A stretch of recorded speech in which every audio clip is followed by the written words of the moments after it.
जय हिंद साथियों, नमस्ते। कैसे हो आप सब? आशा करते हैं कि शानदार लाजवाब आप ज़बरदस्त होंगे साथियों। यहाँ पे एलआईसी की वैकेंसी आ चुकी है साथियों, नोटिफिकेशन जारी हो चुका है। इसके बारे में आज हम लोग जानेंगे साथियों कि आखिर इसका फॉर्म कब से भरे जाएंगे, इसका जो लास्ट डेट रहेगा साथियों वो कब तक रहेगा, इसके बारे में पूरा बढ़िया तरीके से एनालिसिस करें। ऊपर यहाँ पे आपको दिया है कि LIC AAO AE online form 2025 प्रारंभ हो चुका है साथियों। संक्षिप्त विवरण को देखेंगे हम लोग लाइन बाई लाइन। महत्वपूर्ण तिथियां यहाँ पे बताई गई है और साथियों चलिए हम लोग यहाँ पे देखते हैं। पहले में साथियों बताया गया कि आवेदन प्रारंभ तिथि 16 अगस्त 2025, यानी कि साथियों आपके कल से आपका फार्म भरना स्टार्ट हो चुका है। जाइए आप अपना फार्म अप्लाई कीजिए। आपका जो एलिजिबिलिटी है पूरा हो गया होगा तो आप फार्म अप्लाई कर सकते हैं। क्या क्या लगा है साथियों इसके बारे में भी हम लोग जानेंगे। अंतिम तिथि क्या रहेगी साथियों इसकी? 8 सितंबर 2025 इसकी अंतिम तिथि रहेगी। यहाँ पे बताया गया कि शुल्क भुगतान की अंतिम तिथि 8 सितंबर 2025 रहेगी।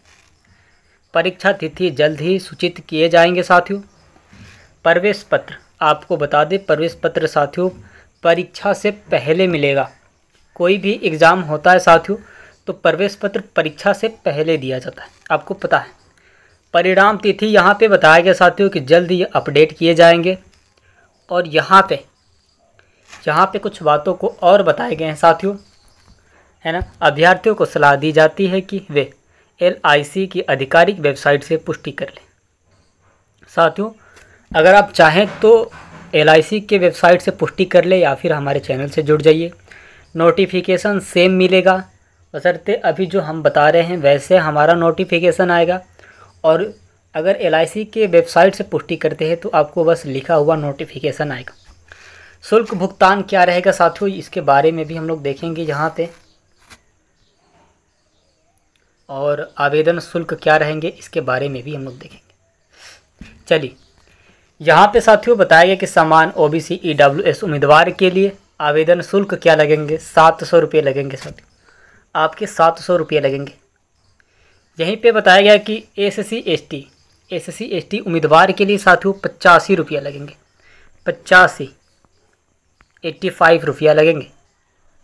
और यहाँ पे भुगतान विधि ऑनलाइन साथियों कैसे भुगतान कर सकते हैं, फॉर्म अप्लाई करते समय कैसे भुगतान कर सकते हैं।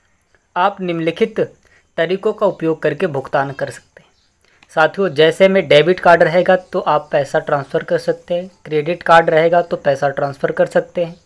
अंतराजाल लेन देन साथियों अन्य किसी भी व्यवस्था से आप पैसा ट्रांसफ़र कर सकते हैं, उसमें कोई संकोच की बात नहीं है, बस पैसा चला जाना चाहिए साथियों, तभी आपका फॉर्म अप्लाई होगा, अन्यथा आप वंचित रह जाएंगे, आपका फिर से बर्बाद हो जाएगा।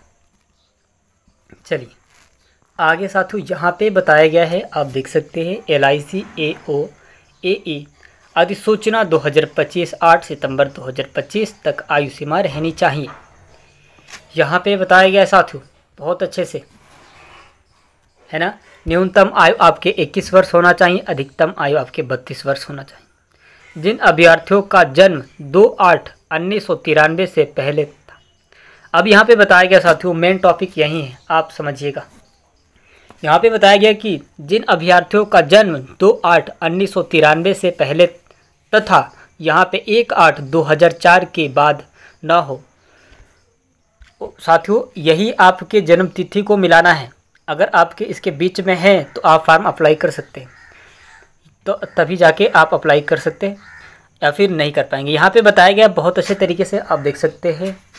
दोनों दिन सम्मिलित वे पात्र हैं साथियों। अगर आप इन दोनों से मैचिंग हो रहा है, उसके बीच में है तो आप तो सम्मिलित है, पात्र है, अन्यथा आप वंचित रह जाएंगे। यहाँ पे नीचे बताया गया कि LIC अपने नियमों के अनुसार सहायक प्रशासनिक आधिकारिक LIC पद के लिए साथियों आय में छूट देता है। LIC अधिकारी को उसमें छूट मिलता है साथियों, हर वैकेंसी में मिलता है, बल्कि LIC में नहीं बल्कि हर वैकेंसी में आपको आयु में छूट मिलता है, आप पहले से पता होना चाहिए। यहाँ पे बताया गया साथियों कि कुल पोस्ट कितने हैं, आप देख सकते हैं। LIC का ये वैकेंसी है, 841 पोस्ट रहेंगे इसके, 841 पोस्ट रहेंगे, आप देख सकते हैं यहाँ पे। चलिए आगे देखते हैं। यहाँ पे कुछ बातों को बताई गई साथियों, हम लोग देखेंगे। यहाँ पे बताया गया कि सहायक प्रशासनिक अधिकारी, यहाँ पे आपके जो पोस्ट नाम क्या रहेंगे, पदों की संख्या क्या रहेगी, पात्रता मापदंड क्या रहेगा साथियों। और यहाँ पे बताया गया AAO के लिए साथियों बताया गया है ना।